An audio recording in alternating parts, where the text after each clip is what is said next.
दोस्तों नमस्कार। शहडोल जिले में एक पुलिस थाना क्षेत्र पड़ता है सीधी। वहाँ के टीआई किसी केस की पड़ताल में लगे हुए थे कि अचानक फोन पर सूचना मिली कि एक व्यक्ति की बहुत निर्मम तरीके से हत्या कर दी गई है और मरने वाले का नाम है रमदमन गौड़। पुलिस टीम तुरंत मौके पर पहुंची और देखा तो रमदमन गौड़ बुरी हालत में, छत बेछत हालत में मरे पड़े थे और चारों तरफ खून बिखरा पड़ा था। अब पुलिस को कुछ पता नहीं चला था क्योंकि आसपास गांव का मामला था, कोई सीसीटीवी फुटेज वहां पे उपलब्ध थे नहीं। अब पुलिस ने पता लगाया कि घर में और कौन कौन रहता है, तो पता चला कि घर में इनकी बहू रहती है और बेटा रहता है और दोनों घर से गायब हैं। पुलिस को शक हुआ कि हो न हो लड़के ने और बहू ने मारा हो या मरवाया हो। पुलिस ने उन दोनों की खोज शुरू की। इस बीच उसका लड़का पुलिस को मिल गया।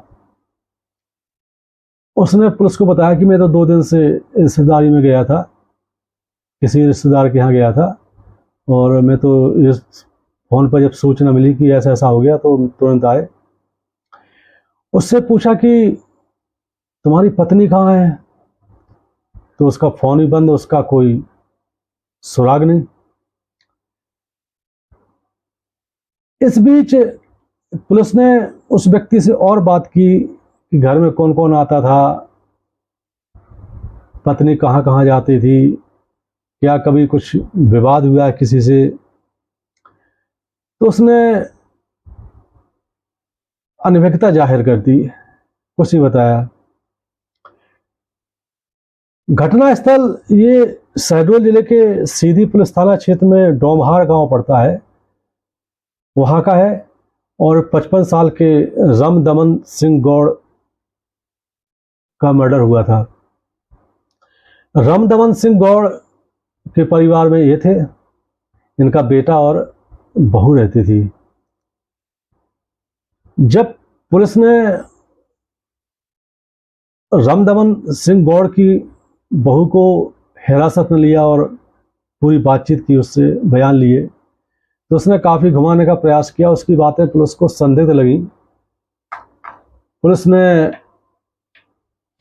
और उसका मोबाइल कॉल डिटेल निकलवाया तो पता चला कि इसी के पड़ोस में एक राजकरण नामक युवक रहता है और इस महिला के एक किराने की दुकान चलाने वाले उसी मोहल्ले में एक आलोक गुप्ता उससे संबंधित है इसके। दरअसल आलोक गुप्ता की दुकान पर ये महिला सामान लेने जाती थी। धीरे धीरे बातें होने लगी, बात प्यार मोहब्बत इश्क तक पहुंच गई। और जो रमदमन सिंह गौड़ के बगल में जो राजकरण रहता था, ये दोनों को मिलाने का काम करता था, उसके साथ आता था। ये आलोक गुप्ता लगातार कई बार इसके घर में आने लगा, रात में देर सवेरे कभी भी आ जाए, कभी भी रात में रुक जाए। ये बात देख करके जो ससुर था रमदमन सिंह गौड़, उसको ये पसंद नहीं आता था। उसने कई बार पूछा ताछा कि भाई क्या है, कई बार आपत्ति व्यक्त की, विरोध दर्ज कराया। पड़ोस में रहने वाला जो राजकरण था उससे भी उसका विवाद हुआ। एक बार ये देर रात में आया और रात में रुक गया आलोक गुप्ता उस महिला के साथ। और इसका बेटा इसी टाइप का था, बहुत सीधा साधा। इसने भी एक प्रकार से ये सब स्वीकार कर लिया था, एक्सेप्ट कर लिया था, क्योंकि वो महिला बहुत तेज थी स्वभाव की, वो लड़ाकू किस्म की थी। रमदमन सिंह ने इनको देर रात देखा तो इनको एक रूम में इन्हें आपत्तिजनक अवस्था में देखा, तो इसने उसी दिन सुबह से आलोक गुप्ता और अपनी बहू को बहुत खरी खोटी सुनाई और आलोक गुप्ता को धमकी दी कि आगे से अब कभी यहाँ पे आए तो ठीक नहीं होगा। इसके बाद आलोक गुप्ता जो महिला का प्रेमी था वो अपनी दुकान में चला गया।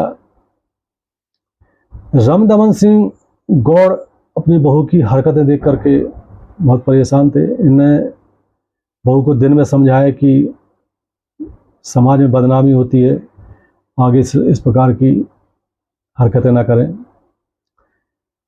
लेकिन दिमाग तो कहीं और चल रहा था इसका। ये आलोक गुप्ता से लगातार मिलने जाती रही। आलोक गुप्ता भी इसके यहाँ आता रहा। एक दिन इसने आलोक गुप्ता से कहा, महिला प्रेमी ने अपने, कि क्यों ना इसको रास्ते से हटा देते हैं। आलोक गुप्ता ने भी पूरी तैयारी कर ली, बोले ठीक है, रोज रोज का टंटा खत्म करो ये। तो इसी 28-29 फरवरी की रात को आलोक गुप्ता इसके घर पहुंचता है और इसका ससुर रामदमन सिंह उस समय नींद में रहता है और पत्नी रात में गेट खोल देती है। इसकी बहू तो वो अंदर हो जाता है और ये पूरी प्लानिंग से आया था, कुल्हाड़ी लेके आया था। इसने बगैर सोचे समझे रामदमन सिंह पर कुल्हाड़ी से दनादन वार कर दिए और उसको वही मौके पर कई टुकड़े करके भाग गया। ये महिला भी साथ में भाग गई। बाद में पुलिस ने उनको गिरफ्तार कर लिया। वीडियो बनाने का मकसद ये है कि गलत काम का गलत नतीजा होता है। क्षणिक आवेश में, क्षणिक भावावेश में गलत राह अपनाना,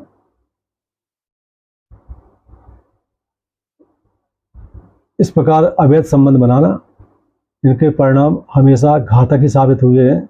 दुनिया में कोई एग्जाम्पल आज तक ऐसा नहीं है कि इसकी परिणति कभी अच्छी हुई हो। आपको भुगतना ही पड़ेगा।